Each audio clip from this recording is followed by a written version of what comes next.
நாம் சொல்வதையெல்லாம் பொறுமையாக கேட்பது, நம் உணர்வுகளுக்கேற்ப முகபாவனை செய்வது, நாம் விருப்பப்படும் போதெல்லாம் நம்மோடு நேரம் செலவிடுவது என நம் மனம் எதிர்பார்க்கும் அனைத்தையும் செல்லப்பிராணிகள் எந்தவித நிபந்தனையும் இல்லாமல் செய்யும். குறிப்பாக மனிதர்களைப் போல நம் உணர்வுகளை கட்டுப்படுத்தச் சொல்லி அறிவுரை சொல்லாது. அதனால் செல்லப்பிராணிகளிடம் மனம் விட்டு பேசலாம்.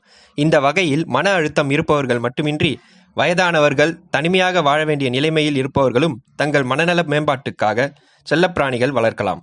நாய் போன்ற செல்லப்பிராணிகளை காலை வேளையில் நடைப்பயிற்சிக்கு வெளியில் அழைத்துச் செல்வதால் நம் உடல் நலமும் மேம்படுகிறது. வீட்டில் செல்லப்பிராணிகள் வளர்ப்பதால் நரம்பிய கடத்திகளான கார்டிசால், டோபமைன், ஆக்சிடோசின் போன்றவை சுரக்க அது உதவுவதாக ஆச்சரியம் அளிக்கும் முடிவுகள் வெளிவந்துள்ளன.